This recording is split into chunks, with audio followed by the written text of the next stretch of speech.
పవిత్రాత్మ స్వరూపులకు ప్రియాత్మ బంధువులారా, శ్రీ లలితా సహస్రనామ స్తోత్రం. మహాపద్మాటవీ సంస్థ కదంబ వనవాసిని సుధాసాగర మధ్యస్థ కామాక్షి కామదాయిని మహాపద్మాటవీ సంస్థ కదంబ వనవాసిని సుధాసాగర మధ్యస్థ కామాక్షి కామదాయిని మహాపద్మాటవీ సంస్థ అంటే మహాపద్మాటవి, మహాపద్మాలే అడవిగా కలిగినటువంటి మహాపద్మాలన్నీ ఒక అడవి, అందుకే అటవీ అన్నారు. అంటే ఏమిటి, ఎక్కడ చూసినా మహాపద్మాలు అన్నమాట. అటువంటి మహాపద్మాటవి అడవి యందు ఉన్నటువంటిది ఎవరు? అమ్మగారు. కాబట్టి అవి మహత్తు, దాని వర్ణన వర్ణిస్తున్నారన్నమాట. ఈ మహా విశేషణాలు ఏమిటంటే భాష్యంలో బ్రహ్మరంధ్రమందరి సహస్రార పద్మమునందు కూడా ఉన్నటువంటిది. పద్మం అంటాం కదా, సహస్రార పద్మం, ఇదొక పద్మం. మనం మామూలుగా చదువుతుంటాం అష్టదలో పరివేష్టిత లింగం అని, అది అష్టదళ పద్మం హృదయంలో. ఆ ప్రకారంగా సహస్రార చక్రమందు మహాపద్మాటవి అటువంటి సహస్రారం. ఇంకా ఎలాంటిది? మహాపద్మాటవి, అన్ని పద్మాలతో కూడిన ఒక అడవిలాగా ఉంటుంది, అందులో నివసించిన అమ్మగారు. కాబట్టి ఈ శరీరము మహాపద్మాటవి, ఇది ఒక మహాపద్మాటం అన్నమాట.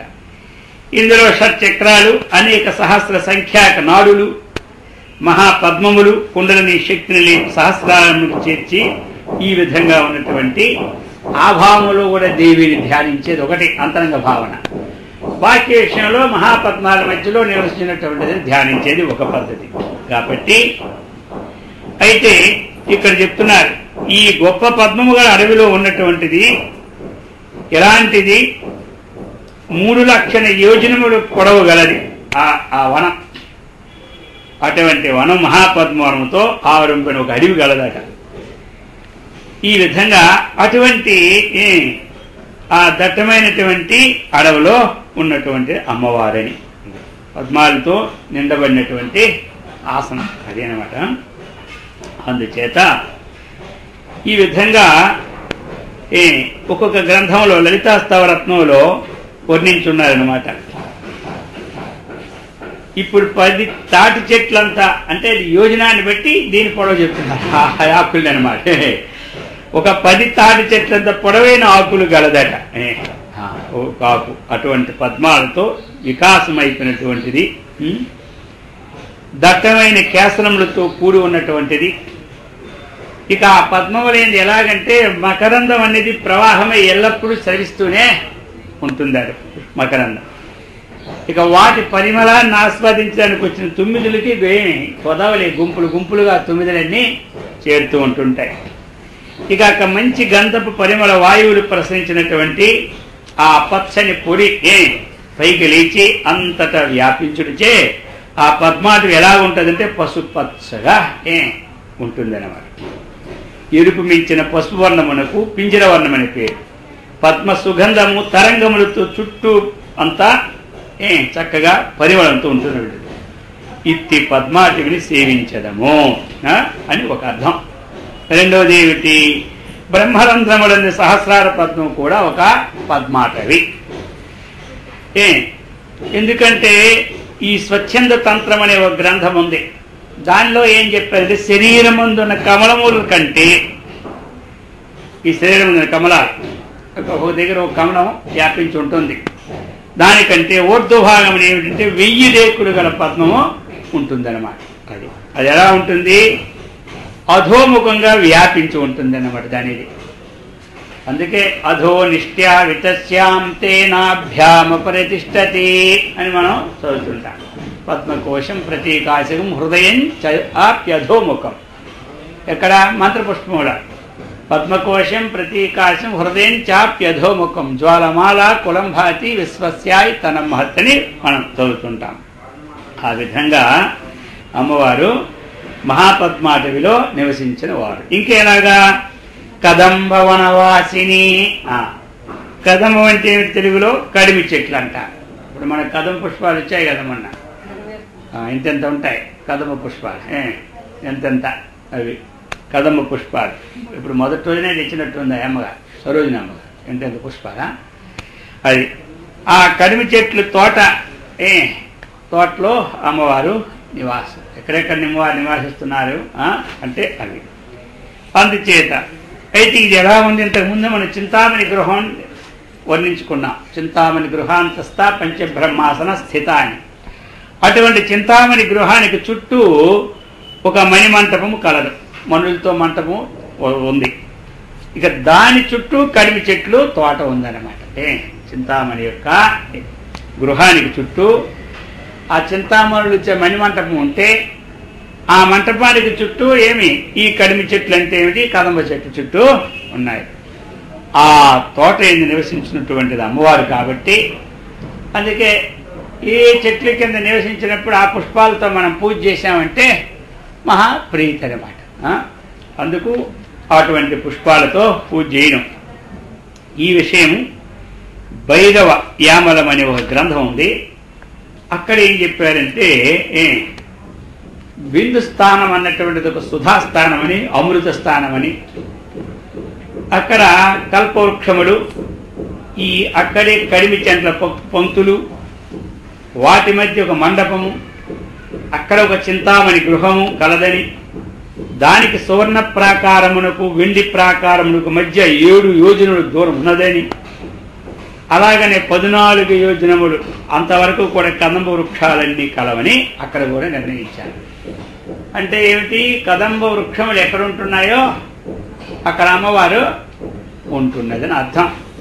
బిల్వ వృక్షాలుండి దగ్గర పరమేశ్వరుడు ఎలా ఉంటాడని అర్థమా, అలాగే కదంబ వృక్షాలుండి దగ్గర అక్కడ.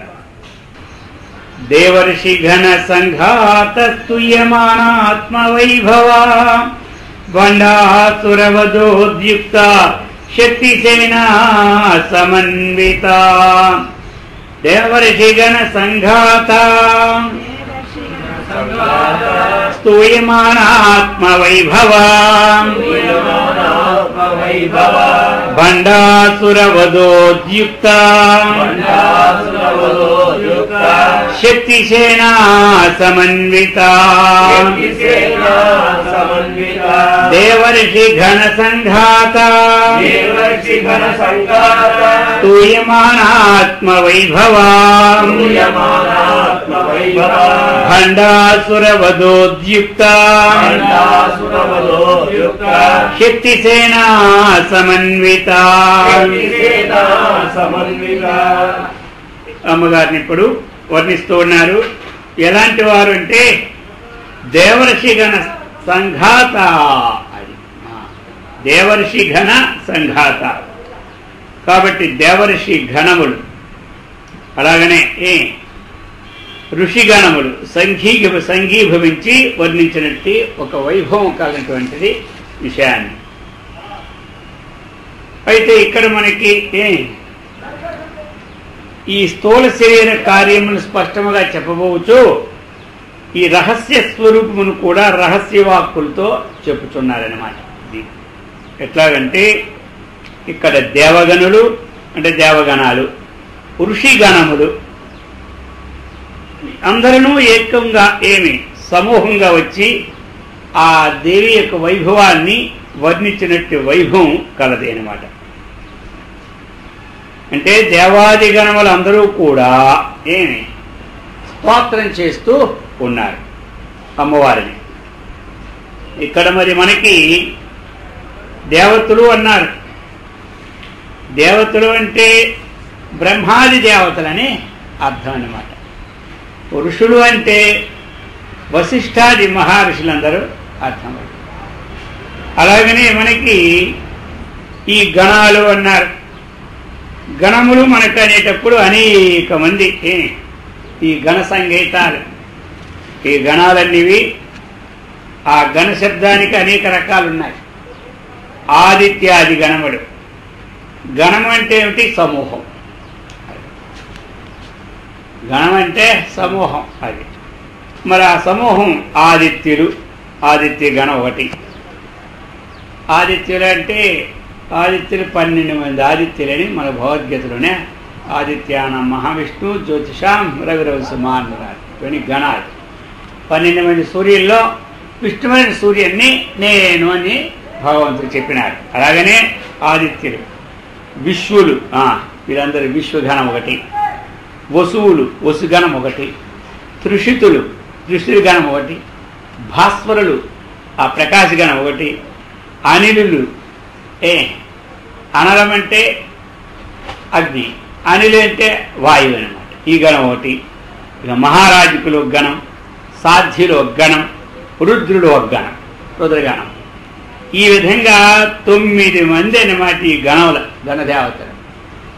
అగ్ని పురాణంలో ఈ 9 మందిని మనకి చెప్పి ఉన్నారు.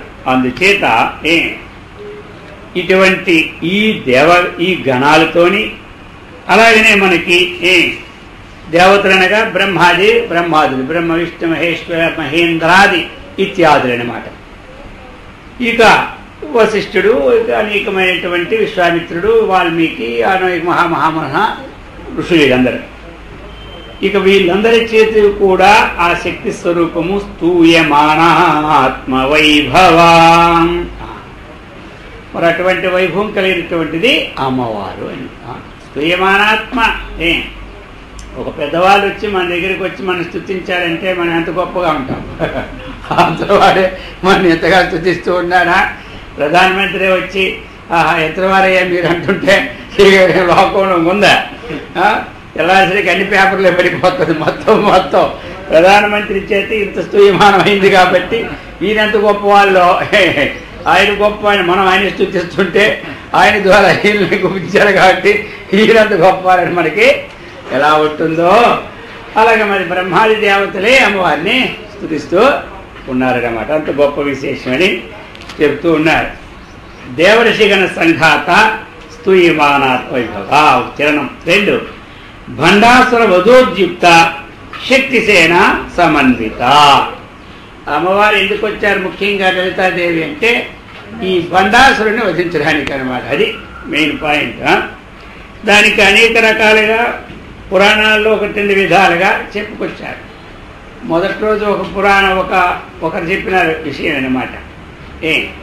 ఆ విషయం మొదటి రోజు ఆ ఉత్పత్తి. ఈరోజు శాస్త్రం ద్వారా ఇంకొక విధంగా చెప్తున్నారు. ఎట్లాగంటే బండాసుర వధోద్యుక్త శక్తిసేన సమన్విత. ఒకనొక సమయంలో ఈ బండాసురుని వధ చేయమని ఉద్దేశంతో వీళ్ళందరూ దేవతలందరూ కూడా వచ్చి అమ్మవారిని ఈ బండాసురుని యొక్క ఆ బాధ పడలేకపోతున్నాం కాబట్టి ఈ విషయాన్ని శ్రద్ధ తీసుకొని ఈ దుష్ట శిక్షణ చేస్తే కానీ మాకు శాంతి సుఖం ఉండదని ఆ దేవలోకం వెళ్ళిపోతే హాయిగా ఉంటే దేవలోకం అనుకుంటాం, స్వర్గలోకం. అర్థమైంది ఈ బాధలు అక్కడికి వెళ్తే ఎక్కడ బాధలు తప్ప. ఇక వాళ్ళు వెళ్ళేసరికి దేవతలు ఏం చేస్తారు? శక్తి పోరాడితే పర్వాలే, జయించలేకపోతే ఇంకా పీఠం వదిలేసి దేవుడిని మళ్ళీ అడవులకు పోతాడు. మళ్ళీ వామనుడు లేకపోతే ఏదో రూపంలో ఎత్తుతుంటాడు. ఏదో ఒకటి ఆ భస్మాసురుడు ఎలగోలాగా మొత్తం మీద వస్తాము, ఎలగోలా వేసి మొత్తం మీద మళ్ళీ వాళ్ళని జయించడం. ఇదే పని డ్యూటీ, ఎవరికి తప్పదు లోకంలో. అర్థమైందా? ఈ డ్యూటీలో అప్పటి నుంచి ఎంతవరకు నడుస్తూనే ఉన్నాయన్నమాట. మనం అనుకుంటా దేవలోకి వెళ్ళిపోతా, ఇంద్రలోకి వెళ్ళిపోతే అంత బాగుంటుంది అక్కడ ఇంకా భయం. ఇక్కడ ఎవడు ఆ ఈదులు కూడా పడుకున్నా ఇవి అడిగేవాడు లేడు ఇక్కడ మనకి. చూసే పోతుంది వీడు మనకెందుకు అనుకుంటాడు. చెట్టు పెళ్ళకి పడుకుంటా. పదవి రానివంతుడికి ఎక్కడ పడుకున్నా వాడికి ఆవగించేది భయం ఉండదు. ఇక పదవి వచ్చిందా ఎక్కడ పడుకోవాలి? 4 రూపాయలు దాని మధ్యన పడుకుంటే వాడు నిద్ర పడుతుంది, లేకపోతే నిద్రే పడ్డది. అడిగా ఏమంటారు వారు కారు ముందు వెళ్ళినప్పుడు ఒకటే ఉంటుంది, వెనకెళ్ళడు బాడీ గార్డ్. ఆ మధ్యలోనే నడవాలి. ఈ పక్క వెళ్ళిన ఆ పక్కన మా మా సంబంధం లేదంటాడు. ఆవిడ పోయినాక, ఎందుకంటే వాడు ఆ పట్టుకెళ్తాడు. ఈ మధ్యలో ఏది పోయినా గవర్నమెంట్ సంబంధం, అదనమాట, అర్థమైంది. అందుకని ఈ ప్రకారంగా ఈ పదవుల్లో ఉన్నటువంటి తేడా ఇవే అనమాట. ఆ ఇంద్రుడికి నిద్రపడదు, ఆ చంద్రుడికి నిద్రపడదు వచ్చింది. మనకే ఆయన నిద్రపడుతుంది, అదరికంటే ఈ గొడవ కన్నా ఏమంటారు అది. అందుకని చెప్తున్నారు. అటువంటి ఎవడిల్లా అంటే వాడు గట్టివాడు అయిపోయాడుకో, రేపటి నుంచి అమల్లో పెట్టేస్తాడు అన్నమాట. ఆయన ఎలాగ అమల్లో పెట్టేశాడు, ఇంతవరకు మీ ఏ చదువుతా ఆ నామాలన్నీ వదులుతారా వదలరా చిత్త మహాప్రభు, రేపటి నుంచి ఏమి నామం ఓం శ్రీ హిరణ్యకశిపాయ నమః, ఇదే మొత్తం అని టీవీలో రావాలన్నాడు. ఇక ఆ రోజు అదే నామం. ఇంకేం చేస్తారు, ఎవరిష్టమూర్తి నామం లేదు, ఈశ్వరు నామం లేదు. ఏదో దొంగసాటిగా అయినా అక్కడ సీఏడీలు పెట్టాడు. ఎవడు అందం లేదు, ఎవడు ఏమంటున్నాడో వాడికి ఎల్లప్పుడూ పొట్టలు పోతూనే ఉంటుంటాయి అక్కడికి హిరణ్యకశిపులోక. అందుకని ఈ విధంగా ఉంటుంది అన్నమాట వ్యవహారం అంతా. అందుకు ఈ అమ్మాయిలు అందరూ వెళ్ళి చెప్పారు అప్పుడు ఆ దేవతలు, కళ్యాణి మేము ఆ బండాసుని చెప్పి పడుచూ ఉన్నాము, కాబట్టి మేము జీవించుడు చాలా దుర్భరముగా ఉన్నది. అందుచేత మా ఎద్దు దయ ఉంచి దీన్ని శరణ తెచ్చాం కాబట్టి మరి అని ఈ ప్రకారంగా ఆయన ప్రార్థించినట్టు ఒక దగ్గర ఉంది. అలాగనే నారదుడు కూడా వెళ్ళి ఇంకో చోట నారదుడు కూడా అమ్మవారి దగ్గరికి వెళ్ళి వినయంతో నమస్కరించి, దేవి ఈ బండు 3 లోకాలని బాధిస్తూనే ఉన్నాడు, కాబట్టి వాడిని చంపే సామర్థ్యం ఎవరికీ లేదు, శక్తి స్వరూపిణి మీ ఒక్కరికే ఉంది, కాబట్టి తప్పక అని నారదు చెప్పినటువంటి విషయాల్లో కూడా కనబడుతుంది, ఈ విషయంలో కూడా కనబడుతుంది. అందుచేత అటువంటి అయితే ఇక్కడ ఒక విషయాన్ని చెప్పుకొచ్చారు. బ్రహ్మాండ పురాణం ఉత్తరఖండంలో ఈ భాగమందు లలితోపాఖ్యానంలో ఒక చిన్న చరిత్రగా చెప్పారు. బండాసురుడు వాని యుద్ధం మున్నగలు విస్తరించి చెప్పనే అక్కడ శంకరుడు మన్మధుని దహించను అన్నటువంటి శంకర ఈశ్వరుడు ఒక సమయంలో తన యొక్క త్రినేత్రంతో మన్మధుడిని భస్మం చేసేసినారు. అర్థమైందా? అప్పుడు అటువంటి శరీర భస్మం చూచి గణపతి ఏం చేశాడు, ఒక విచిత్ర పురుషుని తయారు చేశాడు ఆ భస్మంతో అని ఇక్కడ కథ అనమాట ఇది. అప్పుడు బ్రహ్మదేవుడు ఈ కృత్యాన్ని చూసి బండు అని పేరు పెట్టాడు అని పిలిచాడట. బండ్ అని పిలిస్తే బ్రహ్మ అట్లు పలుకుడిచే ఆ దినం మొదలు పలుకుని వీరి పేరేమో బండు అని పేరుతో ప్రసిద్ధుడైపోయాడు. ఇక వాడి గుణాలు వేరేగా ఉన్నాయి కాబట్టి అసురుడు అని పేరు వచ్చేసింది అన్నమాట. గుణాలు బాగుంటే బండు సురుడు అయిపోడు, దేవతలు అయిపోదు. వారి గుణాలు అట్టి ఆపోజిట్ అసురు శబ్దం ఆటోమేటిక్గా చేరిపోద్ది, చెప్పక్కర్లేదు. దేవత అన్నడికి అసురుడు అన్నటికి వాడి గుణాలు బట్టి మనం దేవత అని పేరు పెడతాం, గుణాలు బాగాలేకపోతే రాక్షసుని పేరు పెట్టేస్తాం. అర్థమైందా? ఈ ప్రకారంగా మొదలుకొని బొండుని పేరుతో ప్రసిద్ధుడు అయిపోయేది. అట్టి వారిని సంహరించేందు బండాసులు ఉద్యుక్తురాలైనటువంటి ఈ వ్యూహంగా నిర్మించుకొని ఈ విషయాన్ని చక్కగా అమ్మవారి అవతారం వచ్చిందని చెప్పుకోవడం ఇదన్నమాట. ఇంకా బండు అనగా అర్థం ఏమిటంటే ఇంకొక అర్థం, బొండు అంటే ఒక సిగ్గు లేని వాడిని కూడా బొండు అంటారట. అర్థమైతే అర్థం బొండు ఇది కొట్టు సిగ్గు లేని వాడు ఒక అర్థం అన్నమాట. ప్రకృతి మందు కూడా ఇంకొక అర్థాన్ని, బొండు అంటే జీవత్వమును పొందిన వాణిని బొండు అంటారు. ఎవడైతే జీవత్వాన్ని పొందినాడో అంటే జీవగుణాలు ఎవరికైతే ఉన్నాయో ఈ జీవత్వాన్ని కూడా బొండు అని పేరుని ఇచ్చారు వ్యాఖ్యానంలో. ఈ విధంగా ఈ సచ్చిదానంద లక్షణములు కలిగినటువంటి పరమాత్మయే సత్తు చిత్తు ఆనందం. ఈ లక్షణాలు కలిగినటువంటి వాడు ఎవరంటే పరమాత్మ అన్నమాట. ఈ సచ్చిదానంద స్వరూపం అన్నటువంటి పరమాత్మకి స్వరూప లక్షణం ఒకటి, తటస్థ లక్షణం ఒకటి, 2 లక్షణాలు. కాబట్టి స్వరూప లక్షణం ఏమిటంటే సచ్చిదానంద స్వరూపుడు, సత్తు చిత్తు ఆనందము అన్నటువంటి ఆనందో బ్రహ్మ, ఇవన్నీ కూడా స్వరూప లక్షణాలు అన్నమాట. అటువంటి పరమాత్మయే ఈ జడ స్థిరత్వ దుఃఖాదులిచ్చి జీవత్వను పొంది క్లేశములను అనుభవించుతున్నాడు. ఈ జడత్వాన్ని పొంది కాబట్టి ఈ జీవధర్మమునకు బండిమ అని పేరు అన్నమాట.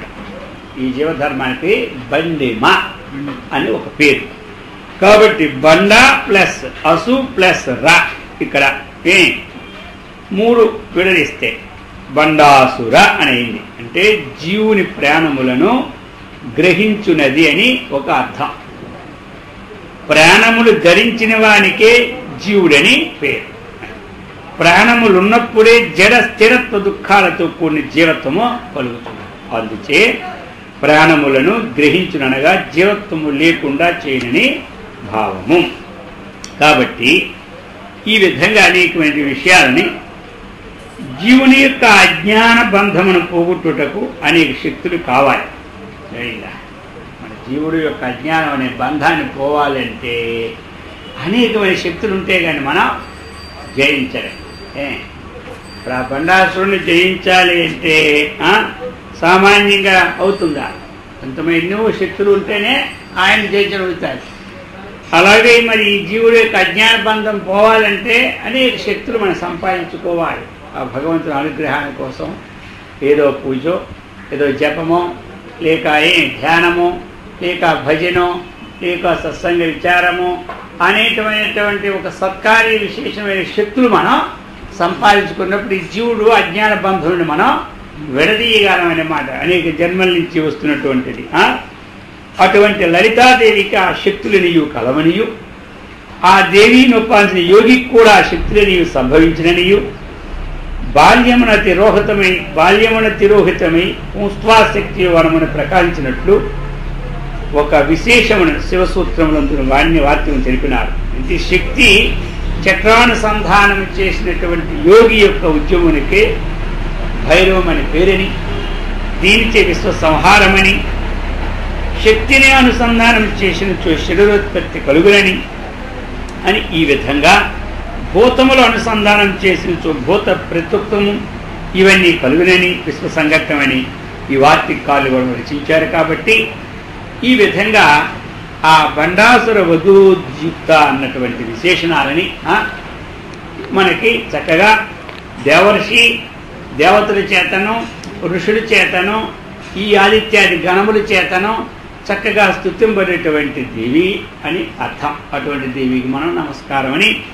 రెండవది, ఎవరి వల్ల కూడా అసాధారణమైనటువంటి దాన్ని ఈ అమ్మగారు అసాధారణమైనటువంటి ఆ భండుని చక్కగా నిర్మూలన చేసి లోకాన్ని సంరక్షించినటువంటి అటువంటి దేవికి మనం నమస్కరిస్తున్నామని ప్రార్థన. అటువంటి శక్తిని మాకు ఈ యొక్క శ్రవణ మరణ మద్దతుగా రావాలని వస్తుందని ఆ యొక్క నిర్ణయం అన్నమాట. సంపత్కరీ సమారూఢ సింధురవ్రజ సేవిత అశ్వారూఢాధిష్ఠితాశ్వ కోటి కోటి విరావృత సంపత్కరీ సమారూఢ సింధురవ్రజ సేవిత అశ్వారూఢాధిష్ఠితాశ్వ కోటి కోటి విరావృత. ఇప్పుడు ఇంకొక మనం శ్లోకం ద్వారా స్తుతిస్తున్నాం. సంపత్కరీ, అది సంపత్కరీ సమారూఢ అన్నమాట. సంపత్కరీ దేవి అన్నమాట పేరు. సంపత్కరీ దేవి గజములను అధిష్ఠించిన సేనలతో చేపబడినది. గజములను అధిష్ఠించినటువంటి ఏనుగులను అధిష్ఠించినటువంటి సేనలతో సేవబడినటువంటి సంపత్కరీ దేవి అన్నటువంటిది ఒక పేరు వచ్చింది. ఆ విధంగానే ఇక చెప్తూ ఉన్నారు, సంపత్కరీ అని పేరు గల ఒక దేవత కలదు. సంపత్కరీ దేవి అని ఒక దేవత. సంపత్కరీ అన్నటువంటి ఒక విద్య కూడా కలదు. ఈ సంపత్కరీ అనే శబ్దానికి సంపత్కరీ ఒక దేవత ఉన్నది, సంపత్కరీ అన్నటువంటిది ఒక విద్య ఉందన్నమాట. అనేక విద్యలు మనకి అనేక 64 విద్యలని 64 కళ్ళని చెప్తూనే ఉంటుంటారు మనకు. అందులో అదొక విద్య అన్నమాట. అయితే ఆ వైభవం ఊహింప శక్యము కానిది. ఆ వైభవాన్ని మనం ఊహించడానికి కూడా శక్యము కానటువంటిది అని ప్రారంభించి చెప్పి ఆ విద్యలో ఉన్నటువంటి వర్ణములు దాని విధానాన్ని సంగ్రహంగా చెబుతున్నారు. ఆ మంత్ర దేవతయే సంపత్కరీ దేవి. ఆ విద్యకి ఏ ఉపాసన చేయాలనుకుంటున్నాడో ఆ ఉపాసన దేవత పేరే సంపత్కరీ దేవి, త్రిపుర సుందరీ దేవి. అయితే త్రిపుర సుందరీ దేవి ఈ సంపత్కరీ దేవిని, ఇక్కడ సంపత్కరీ దేవి అనేటువంటి దేవి దేవత, త్రిపుర సుందరీ దేవి ఈ సంపత్కరీ దేవిని తన గజశానలకు అధికారం ఇచ్చి నియమించినది. ఈ కథ లలితోపాఖ్యానంలో పెట్టి ఉన్నారు. లలితాంబ యొక్క అంకుశము అను అస్త్రము నుండి సంపత్కరీ దేవి పుట్టినది అన్నటువంటిది ఒక ప్రతీక అన్నమాట. ఆవిడ అంకుశం అన్నమాట, పాశాంకుశ. అటువంటి అంకుశము ద్వారా సంపత్కరీ దేవి పుట్టిందని, ఇక సంపత్కరీ దేవి రణకోలాహలమని పేరు గల మదపటేనుగుని అధిష్ఠించినదని, సంపత్కరీ సమారూఢ అని పేరు కదా అది. ఆ విషయాన్ని వ్యక్తం మనకి ఇస్తున్నారన్నమాట. అయితే ఆ సంపత్కరీ దేవిని అనుసరించి కొన్ని కోట్ల కొలది ఏనుగులు వచ్చినవని, అంటే కోటి కోటి విహి అని ఇచ్చున్నారు కదా మనకి.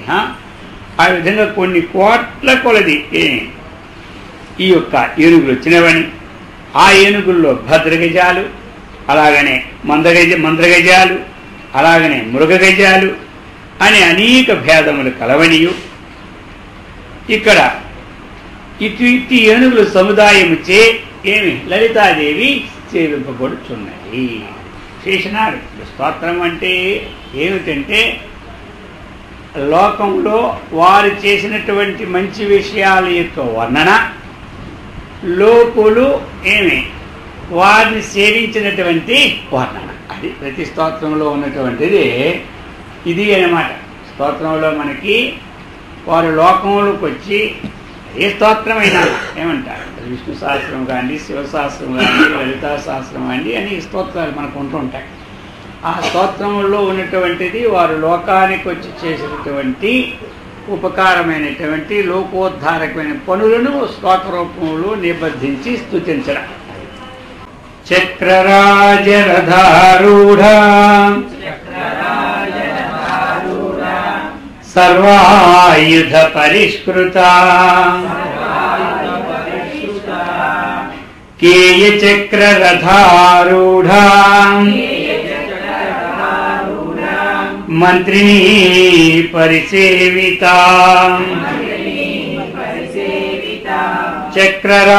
చక్రరాజరథారూఢ సర్వాయుధ పరిష్కృత గేయ చక్రరథారూఢ మంత్రిణీ పరిసేవిత. ఇప్పుడు ఈ శ్లోకం ద్వారాగా అమ్మవారి యొక్క వైభవాన్ని మనకి అందజేస్తూ ఉన్నారు.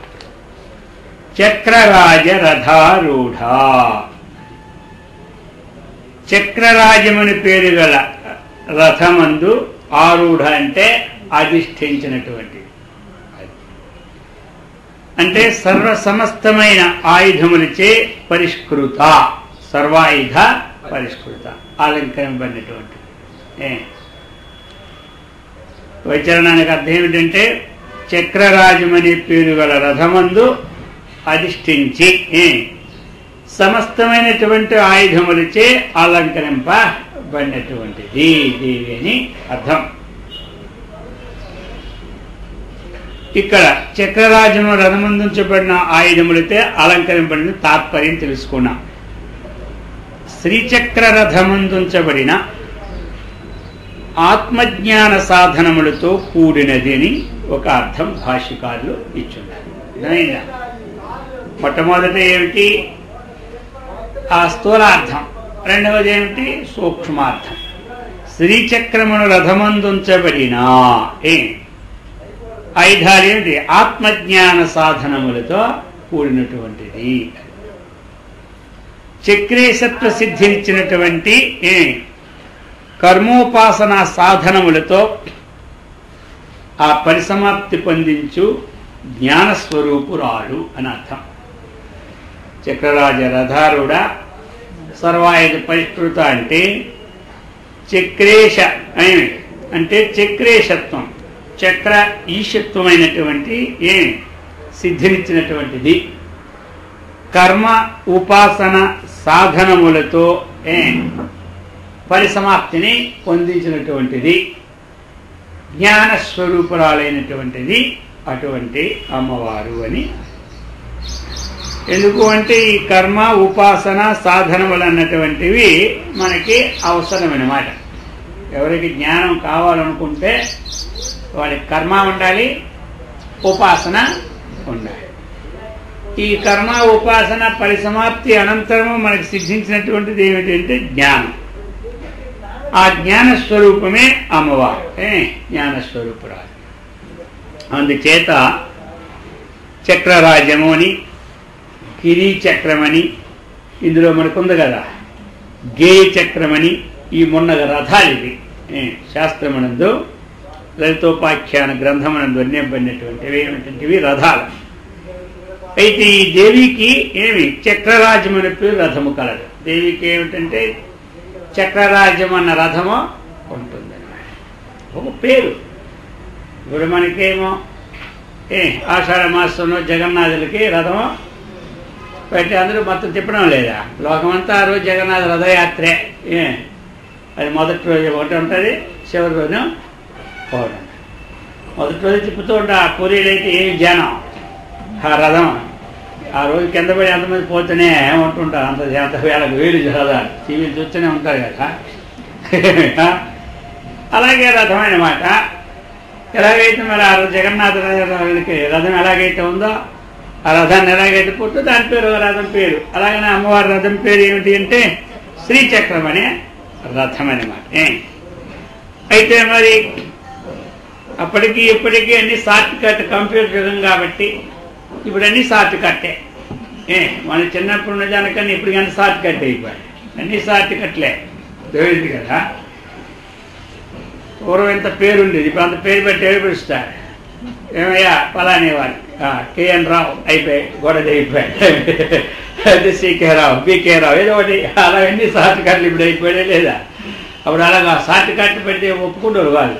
ఏయా పిలిస్తే పేరు పూర్తి పిల్లవా వాదనమాట. ఇప్పుడు అంత షార్ట్ అయితే అంతేది అనమాట. కానీ అప్పుడు రథం ఎంత వైశాల్యం అంటే చెప్తున్నారనమాట. ఆ రథానికి ఆనంద ధ్వజం ఉన్నది. ప్రతి రథానికి ఒక ధ్వజం ఉంటుంది. జెండాపై కపిరాజులాగా అర్థమైందా? జెండా పెట్టి కపిరాజు ఆ శయనానికి ఒక్కొక్క ధ్వజాలు ఉంటాయన్నమాట. అది ముందు ధ్వజం ఉంటే దాని మీద ఒక పతాకం ఎగరేస్తారు. అది మన యొక్క విజయభేరి పతాకం అన్నమాట. అర్థమైందా? ఆ ముందు అనమాట. శ్రీకృష్ణుడు అర్జునుడు రథం మీద ఉన్నప్పుడు కూడా పైనే ఉంది పతాకం. ఆ పతాకం మీద ఎవరున్నారు? ఆంజనేయుడు. అర్థమైందా? ఒప్పుకున్నాడు, యుద్ధం అయిందాక ఇక్కడే ఉంటాను. అర్థమైందా? ఒప్పుకున్నప్పుడు మనం ఉండవలసిందే. ఒప్పుకోకపోతే కూడా లేదు. కానీ ఒప్పుకొని తప్పదట. అవుతా ఈ జన్మలు తప్పించుకున్నా మళ్ళీ జన్మలైనా అది తీర్చుకోవాలి ఒప్పుకోండి. ఈ జన్మలో ఏదో అప్పుడు ఒప్పుకున్నాను కానీ అది తప్పించుకుంటానని అనుకుని తప్పించుకున్నా ఎక్కువ జన్మకి ఒప్పుకున్నది మాత్రం తప్పించుకోవడానికి వీలు పడదట. అందుకే ఏదో తప్పించుకోకుండా ఇప్పుడే ఒప్పుకొని చేస్తే గొడవ పోద్ది అనమాట. తప్పించుకుంటే మళ్ళీ జన్మ ఎత్తాలి దానికోసం. ఒప్పుకున్నది అయిపోతే జన్మే లేకుండా పోద్ది. ఇవన్నీ రహస్యాలు అన్నమాట. అర్థమైంది? మాకు ఎన్నాళ్ళు రహస్యాలు చెప్పండి. ఇంకెవరు ఇదే రహస్యాలు, ఇంకేమిటి ఇవి రహస్యాలా? కాబట్టి ఆ యొక్క దానికి ఆనంద ధ్వజం అన్నమాట. మనం పెట్టుకుని ధ్వజాలన్నీ దుఃఖాలు అనమాట. అర్థమైందా? ఆ ధ్వజం తీసి మనకే కొడతాడు వచ్చి. అప్పుడు అలాంటి కాదనమాట. అర్థమైందా? ఆ ధ్వజమే ఆనంద ధ్వజం. కాబట్టి ఇక అమ్మవారు ఆ యొక్క శ్రీచక్రమణి రథం మీద కూర్చుంటూ ఉంటుంటే అందరికీ ఆనందమే. ఎవరైతే అన్యాయం చేయాలనుకున్నాడో, అక్రమం చేయాలనుకోవడంలో, జనులు బాధించాలనుకున్నాడో వారికి ఆ ధ్వజం దుఃఖాన్ని కలిగిస్తుంటుంది అనమాట. ఇక మిగతా వాళ్ళందరికీ ఆ ధ్వజం ఆనందాన్ని కలిగిస్తుంది. అలాంటి ఆనంద ధ్వజం. దీనికి 9 పర్వములుండును. అది అనమాట. ఆ ధ్వజానికి 9 పర్వాలు.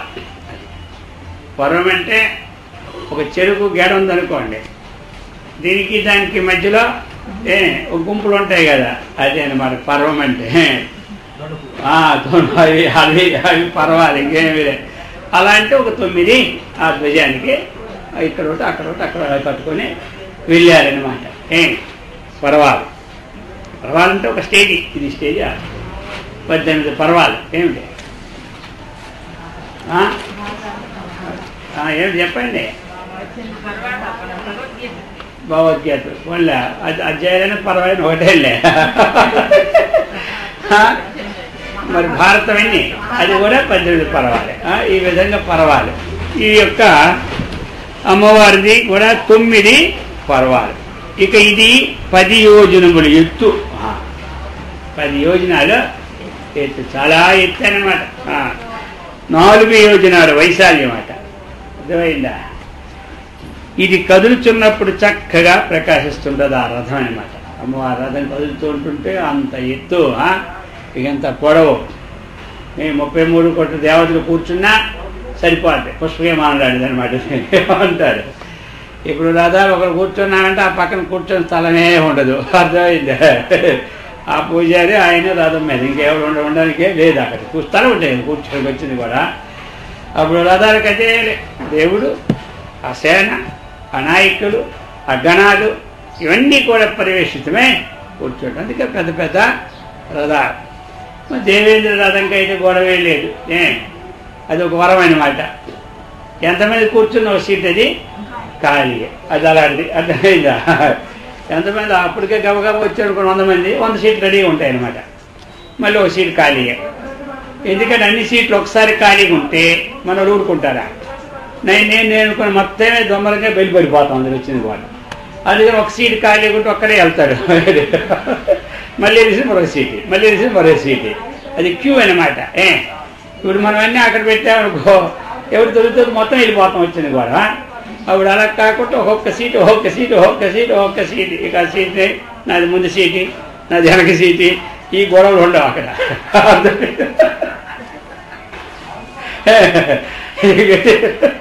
ఇప్పుడు లేకపోతే ఇక అది పై సీటు, ఇది మధ్య సీటు ఏముండదు.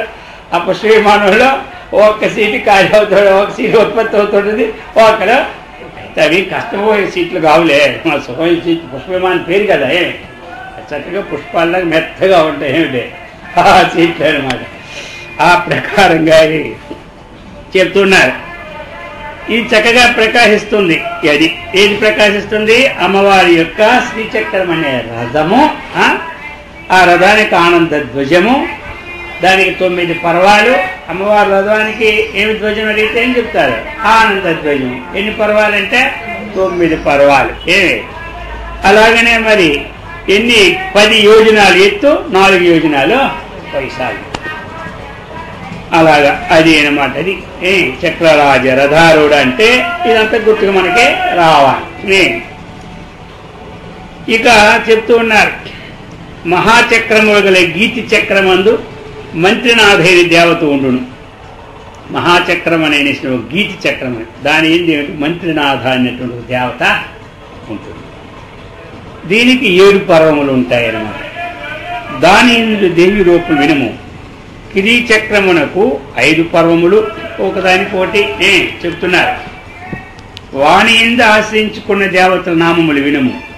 వారి నామములు వినినా వారికి సర్వత్రా జయము కలుగును. అందులో ఉన్నటువంటి దేవతల యొక్క నామాలు వింటే ఎక్కడికి వెళ్తే వారికి ఆ విన్న శ్రవణ ప్రభావం వలన వారికి జయం అనేది సిద్ధిస్తుందట. చక్రరాజ రథం ఎక్కడ ఉండునో గేయ రథం అక్కడే ఉండును. అర్థమైందా? చక్రరాజ రథం ఎక్కడుంటే గేయ రథం అక్కడే ఉంటుంది అనమాట. గేయ రథం ఎక్కడును, కిరీ చక్రము రథము అక్కడే ఉండదు. ఈ 3 రథములు తిరుగుచున్న ముల్లోకముల వలె తిరుగుచున్నవై ఉంటాయట. అది ఈ విధముగా అక్కడ వర్ణింపబడింది లలితాస్తవ రాజ్యములో. ఇక వానిలో చక్రరాజ రథము సర్వాయుధములతో అలంకరింపబడి ఉంటాయి. ఇందులో అన్నీ ఉండాలి, ఎందుకంటే అమ్మవారే కదా మెయిన్. ఎక్కడున్నాడో అక్కడ అన్ని బట్టలు ఉండాలన్నమాట. ఆ విధంగా అక్కడ మొత్తం అంతా ఉండాలి. అది చెప్తూ ఉన్నారనమాట. అన్ని ఆయుధములు ఉండును అనగా యుద్ధకాలమందు ఏమి ఆ దేవీ రథమునకు చక్రరాజమందు ఆమెకు దగ్గరగా అన్ని ఆయుధములు ఉంచురని అర్థము. అదేనా? లేదా చక్రరాజమనగా శ్రీచక్రము దాని ఇందుంచబడిన సకలాత్మ జ్ఞాన సాధనములతో అలంకరింపబడినది. 2 అర్థాలు. శ్రీచక్రముని రథమందు ఆరూఢ అంటే ఎక్కినటువంటి ఈ సమస్తమైనటువంటి ఆత్మజ్ఞాన సాధనములతో అలంకరింపబడినదని అర్థం. ఈ విధంగా